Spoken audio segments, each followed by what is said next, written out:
সাত সমুদ্র পাড়ে থাকলে কি আর রোজ রোজ বিয়ে বাড়ির নেমন্তন্ন পাবো? বিয়ে বাড়ির সিজনে পাবো না। তা ভাবলাম বিয়ে বাড়ির খাবারগুলো ঘরে বসেই খেয়ে নিই, মিস করলে কি করে হবে। তাই জন্য এখানে আমি মুগ আর মুসুর ডাল ভালো করে ধুয়ে পরিষ্কার করে জলে বসিয়ে দিয়েছি সেদ্ধ করতে। এইখানে আমি বেশ খানিকটা পেঁয়াজ কুচি, আদা রসুন টমেটো নিয়ে নিয়েছি, আর নিয়ে নিয়েছি এখানে আমি রুই মাছের মাথা। রুই মাছের মাথাগুলোকে ভালো করে ধুয়ে পরিষ্কার করে দিয়ে দিলাম নুন আর হলুদ মাখিয়ে, ম্যারিনেট করে 5 মিনিটের জন্য আমি রেখে দিয়েছি এটা।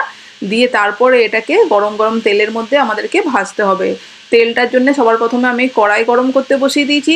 আর এদিকে ডাল কিন্তু সেদ্ধ হয়ে গেছে আমাদের অলমোস্ট। ডালের উপরে যে ফেনাটা আছে সেটা কিন্তু ফেলে দেবো, ওগুলো ইম্পিউরিটিস, ওগুলো খেলে কিন্তু একটু গ্যাস অম্বল হতে পারে, ওগুলো ফেলে দিয়ে দেখো ভালো করে ডালটা সেদ্ধ করে নিয়েছি। এইদিকে আমাদের সর্ষের তেল কিন্তু ভালো করে গরম হয়ে গেছে। তেলটা গরম হতে সবার প্রথমে ম্যারিনেটেড মাছের মাথাগুলো দিয়ে উল্টে পাল্টে লালচে করে আমাদেরকে মিনিট 5-7 জন্য ভাজতে হবে, কড়া করে মাছের মাথাটা যেন ভাজা হয়ে যায়। এইখানে আমাদের মাছের মাথাগুলো কিন্তু মিনিট 7 ভাজার পরে দেখো লালচে করে কালার ধরে এসছে। এবার এটাকে তুলে আমি সাইডে একটা পাত্রে রেখে দিচ্ছি। এবারে যে তেলটা আছে, গরম তেলের মধ্যে সবার প্রথমে ফোড়নে দিয়ে দিলাম জিরে, আর তার সঙ্গে দিয়ে দেবো সামান্য একটুখানি চিনি, টেস্টটা ব্যালেন্স করার জন্য দিয়ে দিলাম।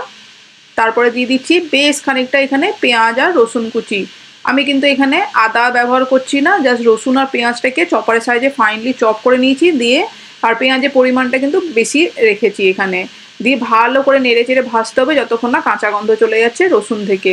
রসুন আর পেঁয়াজটা মিনিট 5 জন্য একটু লালচে করে ভেজে নিয়ে দিয়ে দিলাম এর মধ্যে টমেটো কুচি। টমেটোটা জাস্ট রাফলি চপ করে নিয়েছি, একটা বড় সাইজের টমেটো।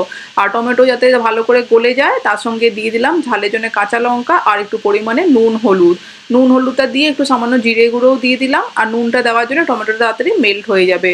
দিয়ে ভালো করে মশলাটা কষিয়ে নিলাম আর ঢাকনা দিয়ে দিচ্ছি যাতে টমেটোটা তাড়াতাড়ি গলে যায়। টমেটো ভালো করে গলে যেতে দিয়ে দিলাম ভেজে রাখা মাছের মাথা দিয়ে দিচ্ছি তার সঙ্গেই আমি আগে থেকে সেদ্ধ করে রাখা ডালটা। আমি কিন্তু মুগ ডাল আর মুসুর ডাল সমান পরিমাণে সেদ্ধ করেছি, ভাজিনি কিছু, জাস্ট নর্মাল জলে ধুয়ে গ্যাসে বসিয়ে সেদ্ধ করে নিয়েছি।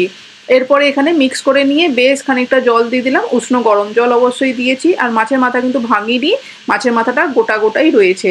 এরপরে বেশ খানিকটা মুঠো করে দিয়ে দিচ্ছি ধনেপাতা দিয়ে ভালো করে নেড়ে চেড়ে মিক্স করে এটাকে ঢাকা দিয়ে দেবো 10-15 মিনিটের জন্য লো ফ্লেমে ফুটে ফুটে কিন্তু মাছের মাথা থেকে কিন্তু তার এটা গ্রেভিটার মধ্যে বা ডালটার মধ্যে মিক্স হবে, তাহলেই কিন্তু ফ্লেভারটা আসবে।